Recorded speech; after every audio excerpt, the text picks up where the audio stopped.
What's going on, everybody? Cam from Fight Octave here, and today I'm going through the whole UFC 250 Freedom White House card.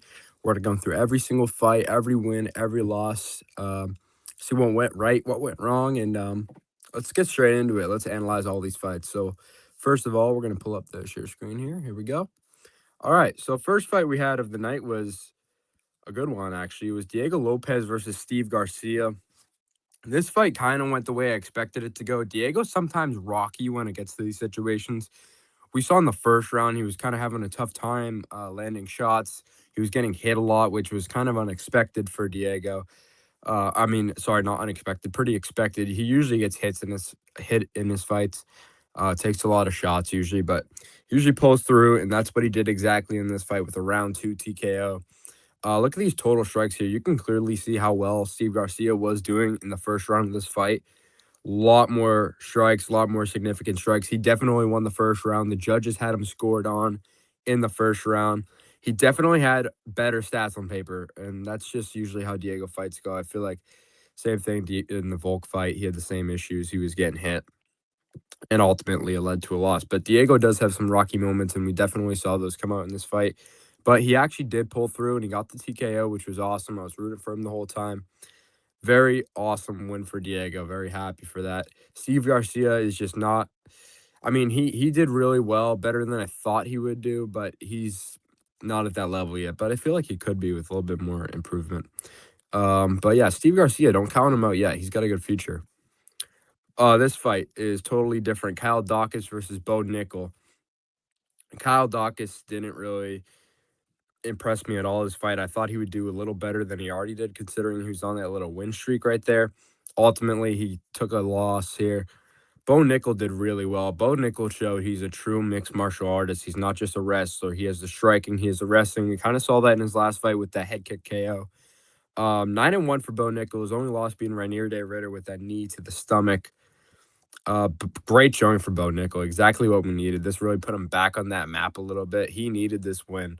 It came out exactly the way Bo wanted to. Came out the way the fans wanted to, the analysts.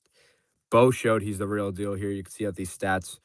Way more significant strikes. Bo just outclassed him in all aspects. He actually had a lot of control time as well on the ground. Bo had a great takedown.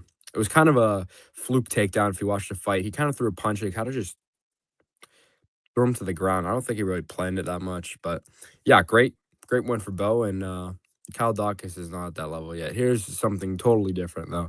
Michael Chandler versus Mauricio Rufy. God damn, Michael Chandler is not at that level anymore. He looked absolutely pathetic.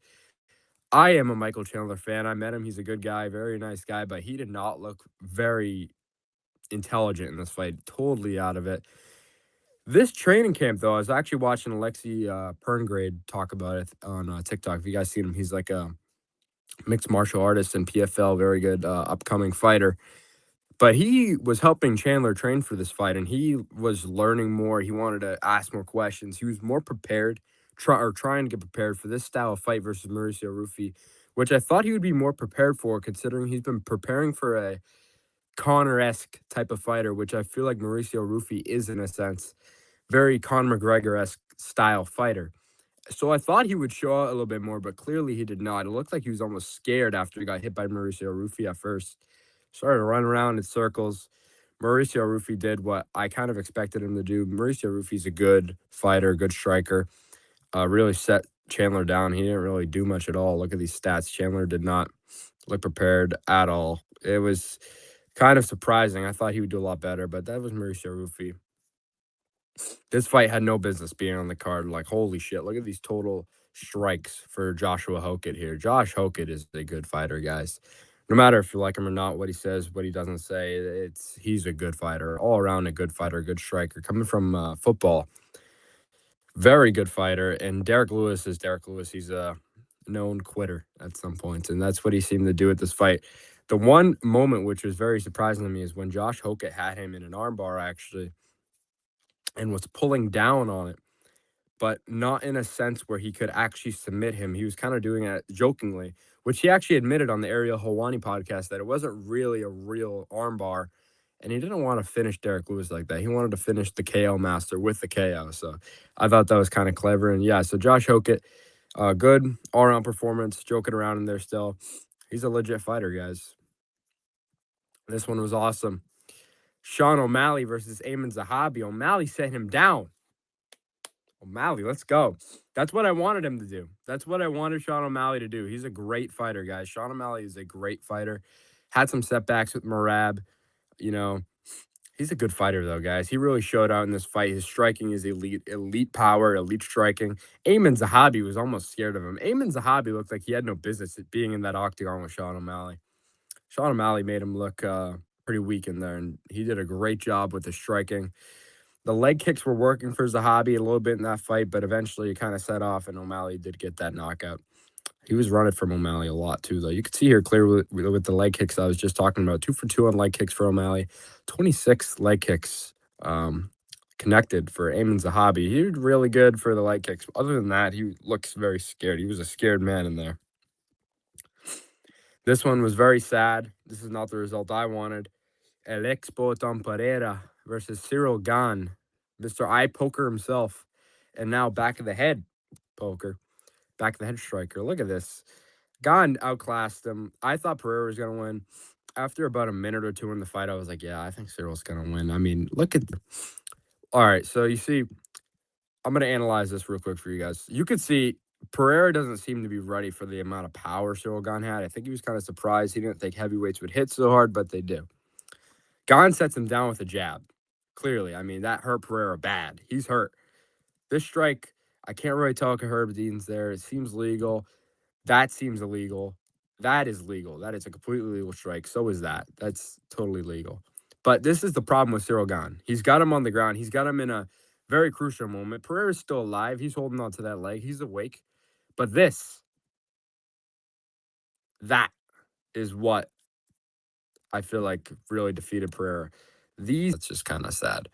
But yeah, it's a total joke. He did get hit in that head back a bunch of times. And I think he was going to lose anyways, but it's pretty frustrating. This amazing fight. I mean, Ilya, I'm a big Ilya fan. I'm as big as an Ilya fan as you can get. I like Ilya, but goddamn, I don't know how to explain. I don't even know what happened. Gaethje is just a dog, man. And I think Ilya underestimated him, and Gaethje came in there and beat the fuck out of him. He didn't really, I wouldn't say beat the shit out of him. Ilya stayed alive in there, guys. You should have saw Ilya could have knocked him out in the second round if he just threw some ground strikes, but he didn't. And Gaethje's a good fighter, guys, but I think in a rematch, I would pick Ilya 9 times out of 10. People count Ilya out way too fast. He will be back, guys. He's a great fighter, good young fighter. Props to Gaethje, though. I feel like that's the right way. He should run out of the sun like that. Ride it out in the sun. Big win for Gaethje. Biggest win of his career. He's a title owner now. Ride off into the sun, dude, because this division is scary. It's full of killers. And Gaethje is a killer, but he's kill or be killed. And gosh, he put it all out there this night, guys. I mean, hats off to Justin Gaethje. He did amazing. But Ilia Topuria, that is a very disappointing loss. But I know he'll be back. But yeah, this is the full UFC 250 Freedom card, guys. Here's my analyst of it. Obviously, lots of pros, lots of cons. Very interesting stuff to come up in the division. I'll make a whole another video about what I think the matchmaker should do and what the next matchup should be. So make sure you guys stay tuned for that. But other than that, I appreciate you guys for watching, and we'll have a bunch more videos coming soon. Thanks, guys.